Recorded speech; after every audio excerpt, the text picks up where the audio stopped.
What's up, YouTube? It's your boy Young Phillip, and I'm back with another video for y'all today. Before we get started, make sure y'all click the like button down below, give it a thumbs up, make sure y'all click that subscribe button, click the bell so y'all can be notified and don't miss any of my videos. Today's video is the season finale episode review of BMF. So season 1, episode 8. So without further ado, let's begin.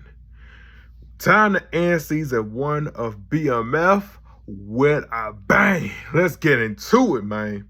We got Kato and Lamar meeting up for pretty much the very last time. Kato ends up giving Lamar some information about meeting up with his new plug at the repair shop. And Lamar doesn't buy this for a second, but Kato reminds Lamar that she's still, messing around with B. Mickey. And Lamar tells her that if this is a setup, you're going to get dealt with. And as Lamar leaves, she signals B. Mickey to follow behind Lamar to get rid of him. But he is ultimately stopped by the police before he can even go through with this. And he ends up getting arrested. So does Terry, and so does Big Meech. And it all stems from the previous episode where Detective Lopez ended up getting killed. All their work was left on a rec center, and somehow it got picked up by Roland. Good lookout. And then Meech is interrogated by Detective Beckwith. And oh yeah, pretty much almost every single 50 boy is arrested for this as well. But back to the whole thing. Detective Beckwith is interviewing Meech, and she's like, that's the same seat that Nicole sat in and lied in my face about who got Darius killed, which led to the crackdown on my officers getting killed chasing someone in your crew. But Meech is not into cooperating. And he ends up telling Detective Beckwith that she's going to need a step stool for as far as she's reaching. And she tells him that she'll probably throw Nicole right back into the hot seat and even try to charge Lucille. And then Terry's settlement money came through thanks to Pastor Swift's niece, Karen. And now Terry's sitting on thousands and thousands and thousands of dollars. Since they have no evidence, the 50 boys are let go. Meech and Kato have a little talk, and she got nervous when she saw those pictures of Detective Lopez after the whole incident from previous episode. And then Meech gets hit up about the whereabouts of Lamar. And Lamar was getting his arm stitched up by Alvin, who works at a funeral home. And then Lamar dips before Meech and his crew rolls up. And then they see Alvin trying to get freaky with the corpses, and Meech ends up warning Alvin that if Lamar is laying low inside the funeral home, he's going to be laying right next to the corpses inside the funeral home. And then we have Terry getting his settlement check, and he is told that he cannot use that money until he's 18, which is not a good thing to do, telling him that he can't use his own settlement money, even though the doctor or the surgeon messed up his eye. But moving forward, Meech tries to do business with Boom, but Boom ain't looking for business, and Meech asks him about Lamar and Kato's dad, and they weren't part of the BKs, they were part of the Del Rey boys. And then Kato and B. Mickey see each other for another time, and they try to come up with ways of trying to set Lamar up. And then next thing we have is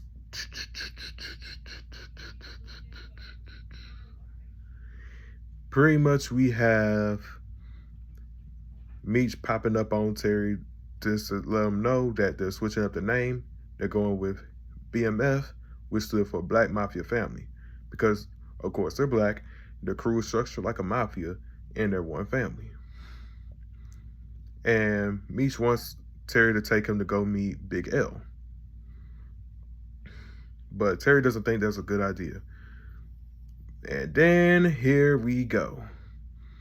Lamar rolls up to the repair shop where Meech was supposed to be at, and his instincts was right. Kato was indeed trying to set him up. So he rolls up on Kato, pulls her out of the bar and grill by placing a gun to her stomach and walking her out.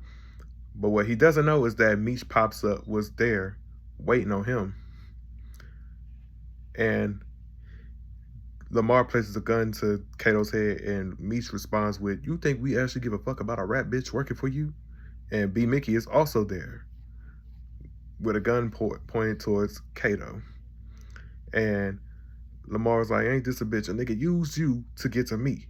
And then Meech fires the shot at Lamar. He gets shot in the stomach. So, goodbye, Lamar. And then B. Mickey ended up taking out Kato. And then then they end up fleeing from the scene. And next day, B. Mickey and Meech are mourning the loss of Kato. Actually, it was more so B. Mickey mourning the loss of Kato. And he was like, she was the first girl that I ever had love for. And pretty much places the blame on Meech for why he had to take out Kato. And then Lucille comes through and she was like, "I see you trying to turn my place into a den of iniquity."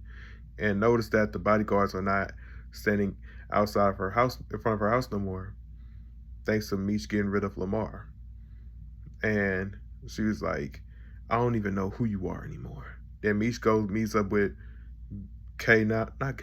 Big L with Terry, and she threatens to make a new piece of art with his blood if he doesn't get the fuck on. And she gives Terry the re-up and the work. And then we have B. Mickey getting pulled over by Detective Bryant while reminiscing about Kato days after he got rid of her. He ends up getting interrogated by Detective Bryant, and he was like, "I pulled this from that little bullshit stash spot in your car," and and it so happens to be the gun that he used on Kato. It was the same one he used on J-Mo. So pretty much Detective Bryant was willing to make B. Mickey eat both of those charges for the murders of J-Mo and Kato if he doesn't bring Meech to him. He was like, "I don't give a fuck about you. I want Meech. You either bring me Meech, otherwise that gun could get misplaced on its way back to the Evans locker, or I can make sure you eat both of these charges." And then Terry decides that he wants to leave the drug business and go into car business with Charles. But before he could try to tell his parents about what he wants to do with his life, LaWanda, Terry's baby mama, decides to go stay with her cousin in Pennsylvania for a couple of months, since Terry failed to make a decision. And then Terry meets up with Meech just to inform him that he's no longer dealing drugs and he wants to go into car business with their father. And Meech was like, "Don't you walk on me, turn your back on me. What happened to Wound to the Tomb?" And the older Meech narrates that he was demanding blind loyalty from his brother. He didn't even care what he wanted. But he also states that on his first night in jail, he pretty much slept like a baby. And a host of other stuff.